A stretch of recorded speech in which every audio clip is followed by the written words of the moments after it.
उत्तराखंड तक हर जगह बाढ़ और बारिश से लोगों का जीना मुश्किल हो गया है। कई जगह ऐसी हैं जहां पे बादल फटने के बाद से त्राहिमाम मचा हुआ है। कई घर बह गए, होटल बह गए, मकान दुकान सब बह गए, कई लोग लापता हैं तो कई जगहों पे हाहाकार मचा हुआ है। केरल में तो हालात ये बन गए हैं कि जहां पर मौतों का आंकड़ा 350 के पार पहुंच गया है और 206 लोग अभी भी लापता हैं। तो जगह जगह जल प्रलय की जो भयावह तस्वीरें आपको दिखा रहे हैं हम, जबकि इस बीच यूपी और गुजरात में येलो अलर्ट जारी किया गया है। तस्वीरें आपकी टीवी स्क्रीन पर आ गई हैं। देखिए किस तरीके से ये जो 8 तस्वीरें बताने के लिए काफी कि केदारनाथ, सोनप्रयाग, रायपुर, रामपुर, कुल्लू, शिमला, वायनाड, सागर से लेकर भोपाल तक, यानी देखिए देश का हर राज्य इस समय प्रभावित है मानसून से। और सबसे ज्यादा जो तबाही है वो दिखाई दे रही है उत्तराखंड में, असम में, केरल में, हिमाचल में। ये 4-5 राज्य ऐसे हैं जहां पर सबसे ज्यादा तबाही दिखाई दे रही है और जिसके चलते लगातार वहां पर रेस्क्यू ऑपरेशन को तेज कर दिया गया है। लोगों को वहां से निकाला जा रहा है, जबकि कई लोग अभी भी ऐसे हैं जो लापता है। कुछ चेहरे ऐसे हैं जो अपनों को ढूंढ रहे हैं, जिनके लोग गुमशुदा हो गए हैं। तो ये तस्वीरें बताने के लिए काफी है कि किस तरीके से इस बार मानसून का तांडव दिखाई दे रहा है। शहर शहर संकट प्रचंड हो गया है।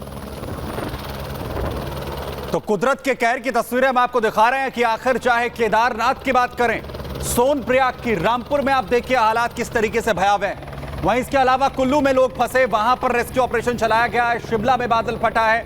वायनाड की तस्वीर सभी ने देखी है जहां पर किस तरीके के हालात है, अभी भी रेस्क्यू चल रहा है। सागर की बात करें या फिर भोपाल की, हर जगह कुदरत का जो प्रकोप है वो लगातार इसी तरीके से देखने को मिल रहा है और लगातार रेस्क्यू ऑपरेशन भी चल रहा है। और इस बीच बड़ी अपडेट आपको बताएं, उत्तराखंड में जिस तरीके से लगातार रेस्क्यू ऑपरेशन चलाया जा रहा है, तकरीबन 11,000 लोगों को बचाया गया है। केदारनाथ में अब तक 11,000 लोग बाहर निकाले गए हैं और आज 373 लोगों को एयरलिफ्ट किया गया है। बता दें कि एयरलिफ्ट कर सुरक्षित जगहों पर इन लोगों को पहुंचाया गया है। केदारनाथ में अभी भी कुछ और यात्रियों के फंसे होने की जानकारी है। 570 सैलानी जो है तकरीबन बताए जा रहे हैं जो फंसे हैं। एयरफोर्स हो, एनडीआरएफ हो, आर्मी हो, एसडीआरएफ के जवान हो, जो लगातार रेस्क्यू में जुटे हुए हैं और आंकड़ा अभी तक 11,000 का है जिन्हें केदारनाथ से रेस्क्यू किया गया है। जहां हेलीकॉप्टर के माध्यम से लगातार फंसे हुए श्रद्धालुओं को लाया जा रहा है, वहीं मैनुअली भी लगातार रेस्क्यू ऑपरेशन जारी है। आप देख सकते हैं आर्मी की टीम ने यहां पर मोर्चा संभाला है और यहां पर वैकल्पिक तौर पर ट्रॉली का निर्माण यहां पर किया है, जिसके जरिए जहां पर से लैंडस्लाइड लगातार हो रही थी, जो उस लोग थे उनको अब लाया जा रहा है। तो आप देख सकते हैं आर्मी ने यहाँ पर भी अपना मोर्चा संभाल लिया है। स्थानीय प्रशासन, एसडीआरएफ और एनडीआरएफ यहाँ पर मौजूद हैं। अब जो स्थानीय लोग उस तरफ फंसे थे, जो श्रद्धालु उस तरफ फंसे थे, उन्हें लाने का काम लगातार किया जा रहा है। ये तमाम तस्वीर आप देख सकते हैं, ट्रॉली में आप उनको देख सकते हैं जो उधर से इधर आ रहे हैं। और ये देखिए अगर बात की जाए तो इस तरफ रस्सा खींच रहे हैं आर्मी के जवान, एसडीआरएफ के जवान, ये इस तरफ खींच रहे हैं। तो जहां एक तरफ हेलीकॉप्टर से रेस्क्यू जा रही है, वहीं मैनुअली रेस्क्यू भी जा रही है और लगातार श्रद्धालुओं को लाया जा रहा है।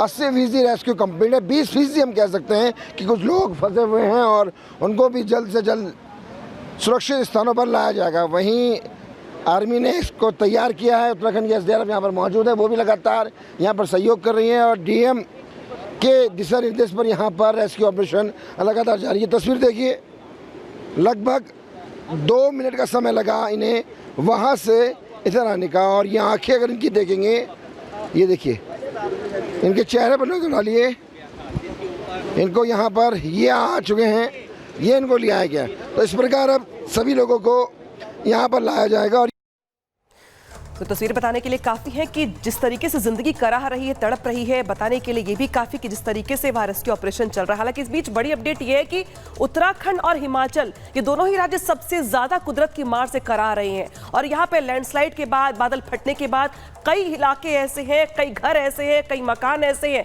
जो इससे प्रभावित हुए हैं। वही दूसरी ओर जो टीमें हैं रेस्क्यू वाली, चाहे एनडीआरएफ हो चाहे एसडीआरएफ हो, वो लगातार 24 घंटे नॉन स्टॉप काम कर रही हैं ताकि लोगों को वहां से निकाला जा सके। रिपोर्ट दिखाते हैं आपको।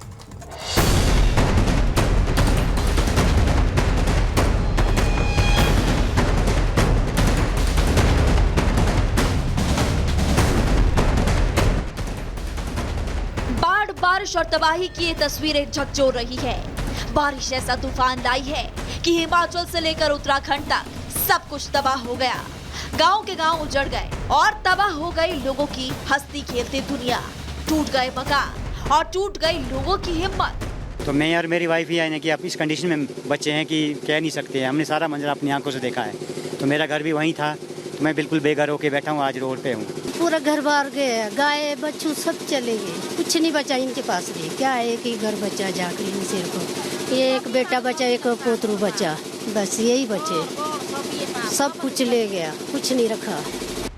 सबसे पहले ये दो तस्वीरें देखिए जो हिमाचल की है, जहां बाढ़ से पहले हरियाली थी, घर थे, दुकान थी, लोगों की जिंदगी थी, लेकिन बाढ़ में सब कुछ तबाह हो गया।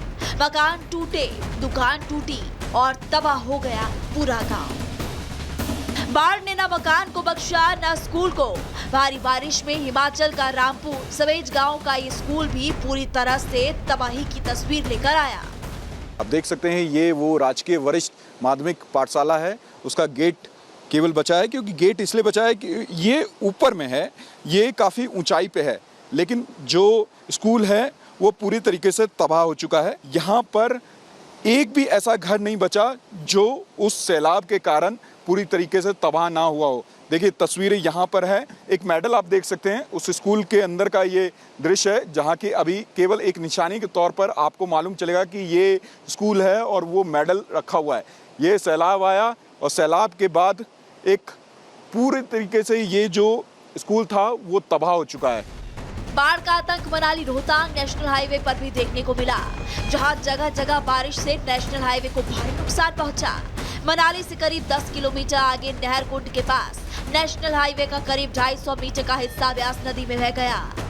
हम मनाली ले नेशनल हाईवे पर मौजूद हैं और पिछले 48 घंटों में किस तरह से बादलों ने तबाही मचाई है, जिस तरह से बादल फटे हैं, आप खुद अंदाजा लगा सकते हैं। ये हाईवे की जो सड़क है उसका लगभग आधा हिस्सा है पूरी तरह से ब्यास ने बहा दिया है।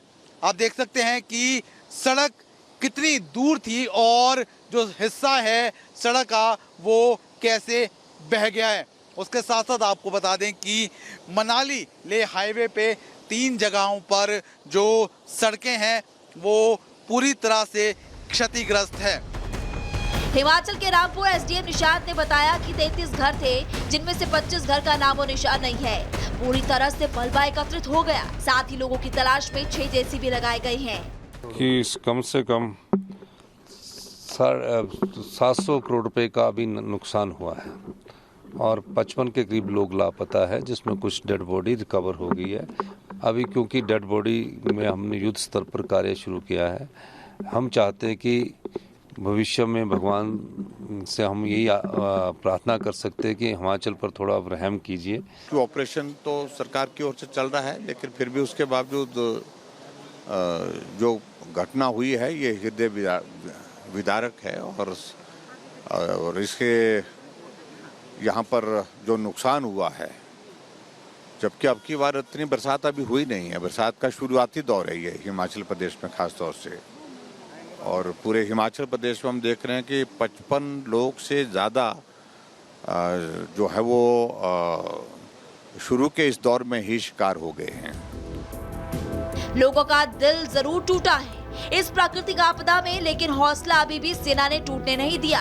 बीआरओ जगह जगह पर पुल बनाकर लोगों का रेस्क्यू कर रही है और लोगों को सुरक्षित स्थान पर पहुंचा रही है।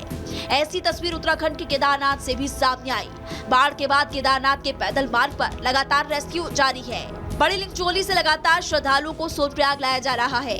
अभी केदारनाथ में 1000 से ज्यादा श्रद्धालु फंस गए, लेकिन सभी सुरक्षित हैं और चॉपर के माध्यम से रेस्क्यू जारी है।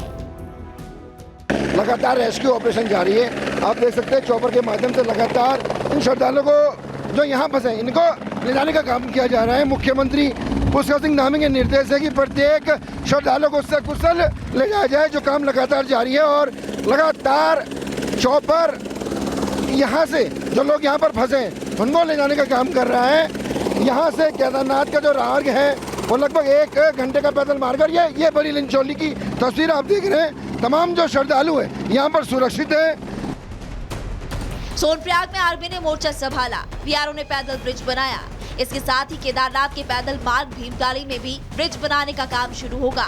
अब तक 1000 श्रद्धालुओं को सुरक्षित निकाला जा चुका है। पूरे उत्तराखंड में 31 जुलाई से अब तक 17 लोगों की मौत हो गई, जिनके परिजन अपने लोगों को मिस बता रहे हैं। जिले का कप्तान संपर्क में है। पहला प्रयास यही है कि जो लोग फंसे हैं उनको जल्द से जल्द निकाला जाए।